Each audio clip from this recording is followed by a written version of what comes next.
5 del matí, aquí a l'aeroport de Bangkok, ja tornada cap a casa, ja veurem si arribo, perquè està sent una mica problemàtic el viatge. Com sempre, una mica de resum, una conferència que ha estat molt bé, 270 persones, 35 països, és a dir, gent no només de la regió, sinó també d'altres parts del món, i coses destacades, moltíssimes. Sempre que vens a Àsia se't desperta la curiositat d'una manera increïble i aprens molt. I com que ja vinc des de fa molt temps, doncs ja conec moltes coses i ens permet aprofundir, em permet conèixer a més gent i tenir més històries. Ahir a la conferència vam tenir un americà que viu aquí a Tailàndia des de fa 20 i escaig anys, que va ser un dels dirigents, una mica per accident, del rescat d'aquells 13 nens que es van quedar en una cova d'aquí a Tailàndia, amb unes inundacions, i aquella operació de rescat va ser del més complexa que s'ha fet. De fet, hi ha una pel·lícula, una sèrie a Netflix que la vam mirar a casa i ens va emocionar, i per això va ser molt maco, perquè ell ens explicava tota la història i després vaig poder parlar amb ell, i la veritat és que una situació molt destacada per pensar. Milers de persones es van volcar per salvar-los. Aquest senyor, el rei d'aquí a Tailàndia, el va fer cavaller. O sigui, aquest senyor és un heroi aquí a Tailàndia. De fet, em deia ja la sèrie de Netflix, després també hi ha un documental a Netflix, i després hi ha també una pel·lícula a Nat Geo, crec que és, de totes les històries, que és molt interessant de seguir. Gent interessant que he trobat, una senyora americana que conec fa molt temps, que segur una vegada us ho he explicat, viu a la Trump Tower de Nova York, que és íntima amiga del Trump, havia treballat per la Hillary Clinton, al Pentàgon, i em deia moltes coses sobre el Trump i les eleccions, però em deia que l'havia sondejat per ser secretària d'Estat. Aquesta senyora és filla del fundador d'Aramco, la petrolera, amb els saudís, i ha viscut per tot el món i de petita va créixer al Middle East, al Mig Orient, amb el qual parla molts idiomes, entre ells l'àrab, i per això ha tingut aquests càrrecs de l'administració americana d'altíssim nivell. El dijous vam fer el tuk-tuk, va ser molt divertit, i quan tornàvem vam fer una trobada, vam menjar amb begudes, érem, no sé, potser 170, 180 persones, i jo estava amb ganes això de passar-ho bé, prendre una cervesa, relaxat, i això que estàvem en un grupet, tota gent que era la primera vegada que estava en una conferència, clar, em venen i em pregunten coses, i això que està tan tranquil, i em ve un indi i em pregunta, un indi molt espavilat, i em pregunta com pot fer per internacionalitzar l'empresa. Quin consell li donaria? I clar, dic, ostres, què em preguntes ara, no?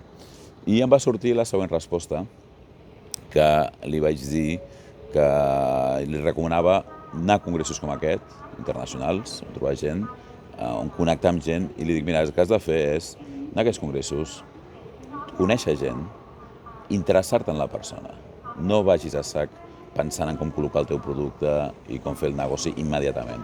Connecta amb la persona, coneix la persona, perquè a partir de la connexió amb la persona pots construir confiança, i a partir d'aquí, amb la confiança, pots ja parlar de negocis i anar molt lluny. Jo és el que he fet, ens ha anat molt bé, però no només això, sinó jo aquí tinc amics que no hem fet ni un euro de negoci mai a la vida, i som íntims amics, o sigui que ens trobem i no només ens trobem, sinó que parlem de manera freqüent, perquè som amics, i quan ens trobem ens fa molta gràcia. A Tailàndia m'ha sorprès el nivell de preus, ja no és el barat que era, però tornant a la conversa aquesta conversa sobre la connexió amb persones ens va donar peu i vaig preguntar als que érem allà, doncs, què fem a part de treballar, quines són les passions que tenim, i van sortir una de coses brutals, brutal. Som una comunitat de gent interessantíssima, o sigui, des d'un mig brasiler, mig suís que viu a Anglaterra, que té unes motos de carreres, i el tio és un mig corredor professional de cotxes, ens explicava que cada cap de setmana juga a la vida, anant a 360 per hora a les autopistes de França, el que és paracaidista, un tio que mai ho diries perquè el xaval està així una mica fundon, doncs que havia sigut ballarí professional a shows de televisió i havia fet tours pel món d'aquests grupis que són els que ballen darrere del cantant, gent que ha fet rutes en bicicleta per mig Àsia, no sé, una quantitat de coses increïble. O el meu amic Chris, que viu a Hong Kong, australià, casat amb una japonesa, i que va fundar el Club Maserati de Hong Kong. Penseu que tant a Hong Kong com a Singapur és molt car tenir aquest tipus de cotxes, perquè has de pagar com a mínim el doble del preu de la compra del cotxe en impostos. I clar, vaig connectar aquest xaval que es diu Felipe, el brasiler, amb el Cris, i va ser una conversa molt xula sobre cotxes i carreres i tal. Aquí a Àsia hi ha un tema que m'interessa moltíssim, sempre que he vingut, des del primer cop que vaig anar a Singapur, que és la diàspora xinesa. Xinesos que des de fa segles van sortir de la Xina i s'han instaurat en altres regions. I ja dic, primer cop que vaig anar a Singapur, em va interessar molt perquè Singapur, la història de Singapur és molt ràpida d'explicar. O sigui, que els anglesos deixen aquesta zona del món de manera dràstica, d'un dia per l'altre.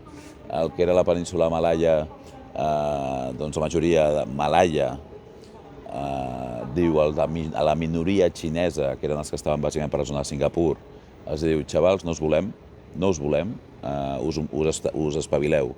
I és quan el que va ser president dictador de Singapur durant moltíssims anys va crear Singapur, i ara Singapur és, no sé si la quarta economia del món o tercera economia del món, és una bestiesa. Aquest senyor doncs, va sortir a la televisió plorant, a la televisió. El Jordi Pujol de Singapur va sortir a la televisió plorant dient que la República Malaia els havia expulsat i que ara s'havien de buscar la vida i que havien de fer un nou país. Una mica com el Navarro, l'Àries Navarro, quan va dir Franco ha muerto, españoles Franco ha muerto, doncs aquest va sortir dient singapurens ens han fet fora de Malàcia i ens hem d'espavilar. I lògicament, quan compares Malàcia amb Singapur no té res a veure a nivell de projecció econòmica. Però segueixo dient, són dictadures. O sigui, Singapur és una dictadura on pel simple fet de trobar-te marihuana pots acabar al corredor de la mort i en una setmana t'han matat. És tan bèstia que l'ambaixada australiana sempre n'avisen a tothom, els australians que arriben a Singapur, que no portin mai cap tipus de droga ni cap tipus de cosa. Quan troben algú, l'ambaixada australiana ja ni mou un paper. Diu, mira, ja us hem avisat, ja estem farts d'avisar, és la teva responsabilitat, t'espaviles. Amb la qual cosa, cada X temps algun australià és assassinat pel sistema singapurenc.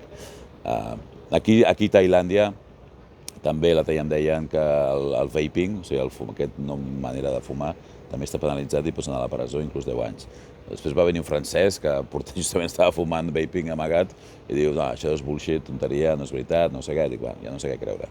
El que sí que és veritat que aquí els règims són règims bastant autocràtics, o sigui, aquest capitalisme i control de l'Estat de manera molt bèstia. Tornant a la diàspora xinesa, m'interessa moltíssim perquè són minories, i si parlem d'aquí, de Tailàndia, Indonèsia, Malàsia, Vietnam, Cambodja, Myanmar, són minoria a nivell de població, van entre el 1,5, 4, 7% de la població, en algun lloc potser són 14, a Singapur són bàsicament xinesos. Són minoria, però controlen entre el 50, el 60 o el 70% de l'economia. Per exemple, a Indonèsia, que són 270 milions d'habitants, és una potència, Indonèsia, a més musulmana. Aquesta minoria xinesa, que més o menys s'estableix entre un 7% de la població, controla el 70% de l'economia. I els xinesos, en aquests països, com que són la minoria i són els rics, doncs han fet el paper dels jueus a Europa. O sigui, són sempre el que paga, una mica també com els catalans. Som els que paguem amb la ràbia de la resta de la població quan hi ha problemes. I jo recordo de jove llegir sobre Indonèsia el president Suharto, també era un dictador, era un Franco, que protegia els xinesos. I recordo que la població airada i emprenyada amb els xinesos els anava a pelar perquè hi ha racisme i aquest els protegia. Clar, els protegia perquè eren els que dinamitzaven l'economia. Aquí a Tailàndia també em va sorprendre. Va sorprendre que vaig estar la primera nit sopant amb un col·lega grec, uns amics, i un d'ells és un col·lega grec que viu aquí, casat amb una tailandesa, i que ja conec de fa temps, i munta molts negocis. De fet, aquesta ara, dic, quin és l'últim negoci que has muntat? I diu, doncs mira, soc influencer. I la tia és influencer, va comentant, va als restaurants, la conviden, li paguen no sé quant per donar reviews i penja a Instagram perquè està focalitzada a comentar restaurants per als expatriats o la gent de classe alta d'aquí a Bangkok, amb la qual la noia es treu bastanta pasta. Doncs aquesta és d'origen xinès. I li vaig preguntar, mira, venint de l'aeroport cap al centre m'ha sorprès perquè he vist moltes mesquites. Hi ha una expansió de l'islam aquí a Tailàndia, i ens ho va explicar, no, mira, el sud de Tailàndia, que és ja tocant més cap a Indonèsia, sí que hi ha molta tradició islàmica, però la resta no, són budistes. Llavors, a partir d'aquí va començar a parlar del tema xinès i tal, i em va despertar una vegada d'interès i vaig estar mirant números, van comentar, perquè el meu amic Chris em va dir, mira, Indonèsia és un 770, i em va sorprendre tant aquesta proporció que vaig mirar una miqueta, i és veritat, vaig estar comentant-ho i vaig estar parlant amb gent d'aquests països, sí, i clar, la majoria d'aquí també eren bastant xinesos o d'ètnia xinesa, i quan els preguntes per la identitat, perquè és un tema que sempre m'ha interessat molt, tema d'identitat, sempre els preguntava, et consideres xinès? Diu, no, jo sóc indonesi d'ètnia xinesa, però sóc indonesi, i es consideren indonesis o tailandesos, o d'on sigui, o camboians, o vietnamites, o d'on sigui.